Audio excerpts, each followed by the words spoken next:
Bora falar de futebol? Você vai entender nesse vídeo qual é a grande armadilha pro Palmeiras e pro torcedor do Palmeiras que está acreditando que vai ser moleza o duelo contra o Juventude.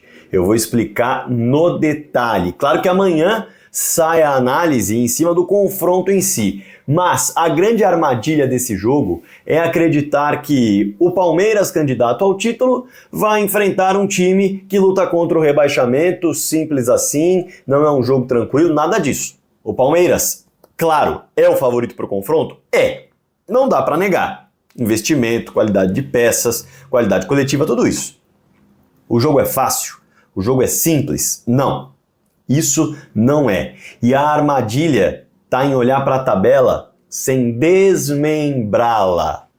Num detalhe bem curioso que eu vou trazer para você nesse vídeo aqui. Mas para a galera que está chegando agora e conhecendo o canal do Fragoso, tem muita gente chegando, eu vou me apresentar rapidamente. Prazer, meu nome é Rodrigo Fragoso, eu sou setorista do Palmeiras na TNT Esportes e produzo análises em vídeo sobre o clube nas minhas redes sociais. Essa é uma delas. Me dá uma moral, quero chegar em 100 mil inscritos logo, então clica no botão inscrever-se que está aqui embaixo. Além disso, já clica no sininho, ative as notificações. Todo dia às 7 da manhã, pinta um vídeo por aqui, esses são feitos às sextas-feiras, que tem uma live para eu bater um papo ao vivo com você. Ele já vai avisar na hora o seu celular que tem vídeo novo todo dia se você ativar esse sininho. Além disso, claro, me dá uma moral clicando no joinha que está aqui embaixo e no botão do hype também. Esses botões mostram para o YouTube que o conteúdo é bom e que ele pode espalhar para mais pessoas. Evidente que eu espero um comentário seu aqui embaixo, com algo a discordar, algo a concordar, elogio, crítica e, claro, debatendo com a galera aqui embaixo que tem muita opinião interessante também. Maravilha? Bora pro tema do vídeo? Bom, a armadilha desse jogo contra o Juventude. Quando você olha para o todo, é inegável que o Juventude é uma equipe que não é regular, que não é estável, que tropeça mais do que vence. E aí quando eu falo tropeçar, eu tô colocando no mesmo balaio empatar e perder o jogo, tá? Evidentemente que há empates que são bons resultados, não são necessariamente tropeços, ainda mais para equipes que estão lutando contra o rebaixamento. Mas, para facilitar, pro popular, pra gente deixar claro aqui, quando eu falo em uma equipe que tropeça muito mais do que vence, tá muito claro que eu tô falando de empates e derrotas de um modo geral. E aí é só olhar para a tabela de classificação e perceber que o Juventude só pontuou 34 vezes até agora no Campeonato Brasileiro e, portanto, luta contra o rebaixamento. Tá claro, é uma equipe instável. Olhando de setembro para cá, então, nós estamos já chegando na reta final de outubro, a equipe do Juventude em 7 jogos venceu apenas um, o Fluminense, em casa. Tem 3 derrotas para Internacional, Corinthians e Vitória e tem 3 empates contra Cuiabá, Red Bull e Vasco da Gama. Então, claro, é uma equipe que diante dos resultados, diante da sequência, diante do macro, que é olhar para a tabela como um todo, não é uma equipe forte no Campeonato Brasileiro. Mas aí vem a grande armadilha, que é olhar justamente para esse confronto específico de Palmeiras e Juventude atuando no Alfredo Jaconi, olhando só para a tabela aberta, só para os jogos como um todo. A grande armadilha está em não separar o Juventude visitante do Juventude mandante. Isso é muito claro quando você pega o aproveitamento do Juventude visitante, coloca de um lado, o aproveitamento do Juventude mandante, coloca do outro. Tanto no ano quanto no Campeonato Brasileiro. Para se ter uma ideia, o Juventude é o segundo pior visitante do Campeonato Brasileiro da Série A. O Juventude acumulou apenas 17% de aproveitamento jogando longe do seu torcedor. Praticamente não pontuou. Quando a gente olha para o que o Juventude fez até aqui, em 15 jogos fora de casa, venceu 1, empatou 5 e perdeu 9. Repare como o aproveitamento é muito ruim. E aí quando você olha para o todo, o Juventude está lá na 13ª colocação abrindo a rodada. Por isso que a armadilha está em observar esse jogo só com a tabela na mão do campeonato como um todo. No ano, foram 28 jogos fora de casa do Juventude até aqui. Só venceu 4 e veja só as vitórias. A primeira contra o Santa Cruz, do Rio Grande do Sul. A segunda contra o Guarani de Bagé. Santa Cruz em janeiro, o Guarani de Bagé em março. Depois tem que ir até julho no clássico contra o Internacional. E mais recentemente, em agosto, bateu o Atlético Paranaense. Quando a gente para olhar para o Ju como mandante, é outro papo, com o perdão do trocadilho com o apelido do time da papada. O Juventude como mandante, para se ter uma ideia, ele está na parte de cima da tabela de classificação do Campeonato Brasileiro. Tem o 9º melhor aproveitamento. O Juventude tem mais vitórias do que empates e derrotas juntos no ano, jogando como mandante. E atenção ao número de derrotas no ano. Eu não estou falando só do Campeonato Brasileiro, tá? São 13 vitórias jogando dentro de casa, 9 empates e 3 derrotas. Sim, o Juventude só deixou o Alfredo Jaconi derrotado 3 vezes em todo o ano de 2024 até a reta final de outubro. É fantástico o aproveitamento. Jogando em casa perdeu só os 2 clássicos que teve contra o Internacional e um confronto contra o Criciúma. Quer colocar um peso maior em relação à dificuldade que se tem ao enfrentar o Juventude no Alfredo Jaconi? Olhando para o G4, vai enfrentar o Palmeiras agora. Na próxima rodada em casa pega o Fortaleza, tô falando de G4, e os outros 2 adversários de G4, Botafogo e Flamengo, o Juventude enfrentou já em casa e venceu os 2 jogos.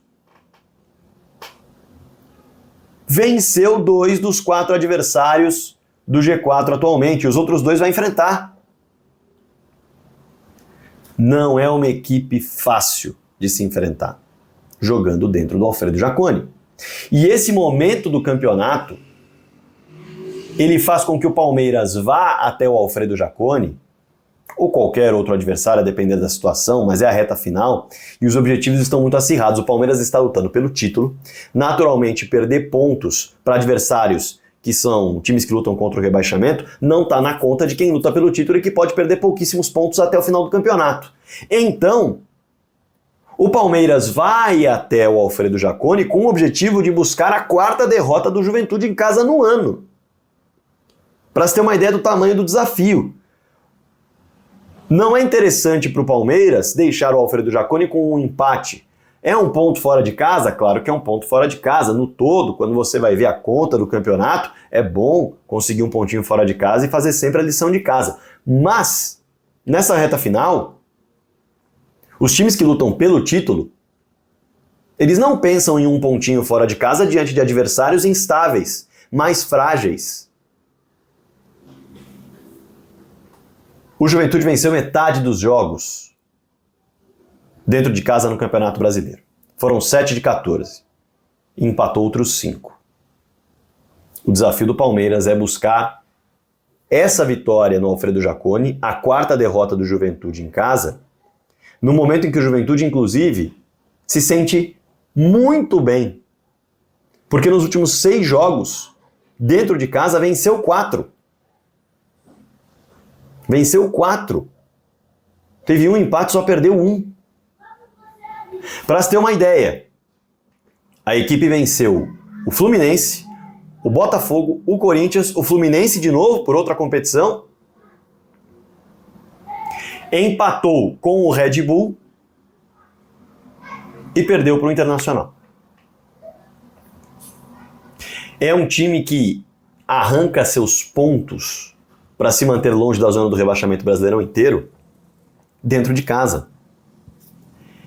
E o Palmeiras, é bom lembrar, acabou de empatar com o Red Bull Bragantino, que é o 2º pior time do retorno. O Red Bull Bragantino é o 2º pior time do retorno no Campeonato Brasileiro, à frente apenas do Atlético. O Juventude no retorno, melhor dizendo, o Juventude no retorno é o 13º.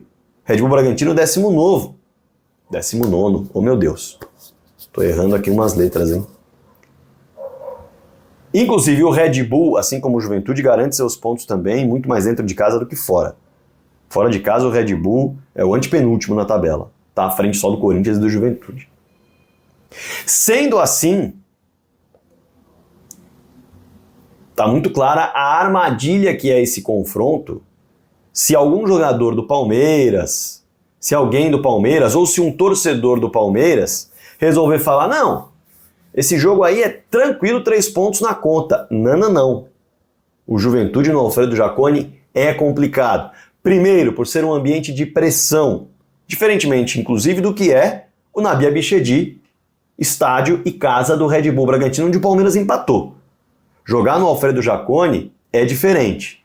O torcedor organizado está em maior número, pulsa mais o estádio, o próprio Juventude coloca mais torcedores do que o Red Bull coloca, então faz a diferença.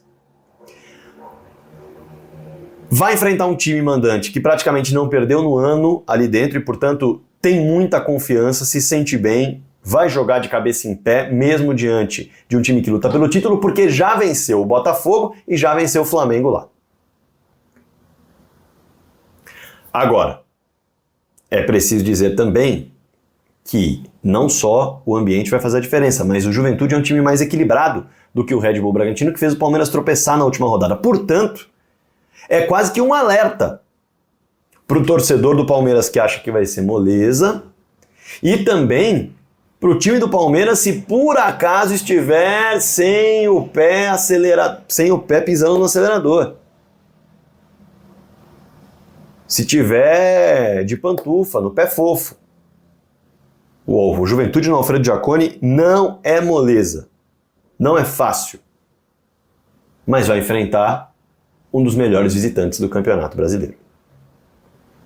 Vai enfrentar uma equipe que quando visita, incomoda, arranca ponto. Então, o desafio vale para os dois. O ponto é que o Juventude sabe que o Palmeiras é uma bucha danada. E tem muita gente, pelo que eu estou vendo em alguns comentários, agora que o jogo se aproxima, achando que o Juventude é favas contadas, 3 pontos garantidos, luta contra o rebaixamento. Calma lá. Tem uma armadilha aí, se você olha só para a tabela de um modo geral do Juventude. O Juventude no Alfredo Jaconi é um desafio grande, o Palmeiras vai tentar a 4ª derrota do Juventude no ano, jogando dentro do seu estádio. A ver qual será o destino desse jogo, e amanhã eu volto aqui trazendo os principais detalhes envolvendo cada equipe, trazendo aquela análise pré-jogo que você já se acostumou a assistir para chegar bem informado na partida. Maravilha? Então, fechando o vídeo aqui, não se esquece de se inscrever no canal se você não é um inscrito, tá? Clica no like, clica no hype, também ativa o sininho, deixa o seu comentário aí embaixo e espalha o vídeo para todo mundo e bora falar de futebol.